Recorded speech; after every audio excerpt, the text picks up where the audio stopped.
اوله سپاره سوره بقره دویم رکو. بسم الله الرحمن الرحیم. ومن الناس من يقول آمنا بالله، او د خلقو نس خلق دی دوی وای مونږ ایمان دی په الله باندې، وبالیوم الاخر او په ورځ د آخرت باندې، وما هم بمؤمنین او حال دا دی چې دوی ایمان ول نه دی. یخادعون الله والذین آمنوا، په خپل ګمانونو کې الله او ایمان والو ته دوکه ورکول غواړي.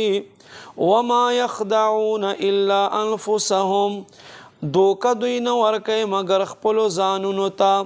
وما يشعرون او دوی پوهه نه لري. فی قلوبهم مرض، دوی په زړونو کې د کفر بیماری ده. فزادهم الله مرضا، الله یې د دوی بیماری زیاته کړه. ولهم عذاب علیم، او دوی د پاره دردوال عذاب دی. بما كانوا یکذبون، په سبب د دې خلکو دروغ ګرځولو. واذا قیل لهم لا تفسدوا فی الارض، او هر کله چې دوی ته وویلی شي فساد مه کوئ په ځمکه کې، قالو دوی وایي انما نحن مصلحون، بېشکه مونږ خو صحیح کوونکي یو. الا خبردار، انهم بېشکه دوی هم المفسدون، پخپله فسادیان دي. ولکن لا یشعرون، خو لیکن دوی پوهه نه لري. واذا قیل لهم آمنوا، او هر کله چې دوی ته وویلی شي ایمان راوړئ، کما آمن الناسو، څنګه چې دا نور خلکو ایمان راوړی دی. قالو انؤمنو، دوی وای آیا مونږ ایمان راوړو. کما آمن السفهاء، څنګه چې بې وقوفه خلکو ایمان راوړی دی. الا انهم، واورئ بېشکه دوی، هم السفهاء، پخپل بے وقوف دی. ولکن لا یعلمون، خو لیکن دوی نه پوهیږي. واذا لقوا الذین آمنوا، او هر کله چې دوی ملاقات کوي ایمان والو سره، قالوا آمنا، دوی وایي مونږ ایمان راوړی دی. واذا خلوا الى شیاطینهم، او هر کله چې دوی یوازې وي خپلو شیطانانو سره، قالو دوی ورته وایي انا معکم، بېشکه مونږ خو تاسو سره یو. انما نحن مستهزئون، بېشکه مونږ خو ټوکې کوو. الله یستهزئ بهم، الله دوی ته د ټوکو سزا ورکوي. ویمدهم، او دوی ته مهلت ورکوي. فی طغیانهم یعمهون، چې په خپله سرکشۍ کې سرګردانه ګرځي. اولئک الذین اشتروا الضلالة بالهدى، دکه هغه خلک دي چې اخیستلی وکړو ګمراهي په بدله د هدایت.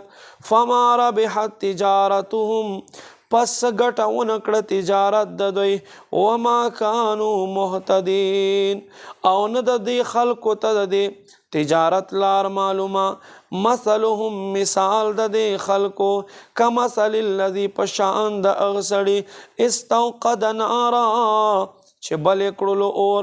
فلما اضاءت ما حوله، پس هر کله چې د دې اور اردا گرد روخان شلو. ذهب الله بنورهم، الله د دوی سترګو نور اوچت کړلو. وترکهم، او دوی پرېښودلو. فی ظلمات، په تیارو کې. لا یبصرون، چې دوی ته څه نه ښکارېږي. صم کاڼ دي، بکمن ګونګیان چاړاګان دي، عمیون ړاند دي. فهم لا یرجعون، پس دوی اسلام ته نه دي راګرځېدونکي. او کصیب من السماء، یا د دې خلکو مثال داسې لکه باران ویل اسمان نه.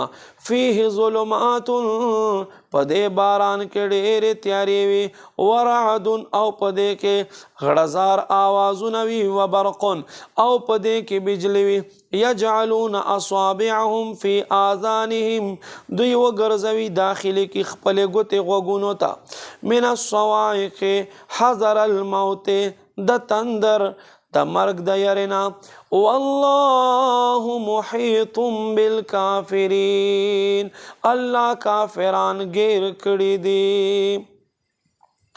یکاد البرق یخطف ابصارهم زرد چې بجلی با د دوی سترګو نظر اوچت کی کلما اضاء لهم هر کله چې دوی ترنا شي مشوا فيه پدې کې دوی روان شي واذا اظلم عليهم قاموا او هر کله چې دوی باندې تیار وګرځيږي دوی ودرېږي ولو شاء الله لذهب کچرته الله خوخوي ضرور به تک کړو بسمعهم د دوی غوږونو په طاقت سره د دوی غوږونو طاقت په اوچت کړو او ابصارهم او د دوی سترګو په طاقت سره به تک کړو یعنی دوی نظر به اوچت کړو ان الله بشک الله على كل شيء قدير په هر یو شی باندې قدرت لري.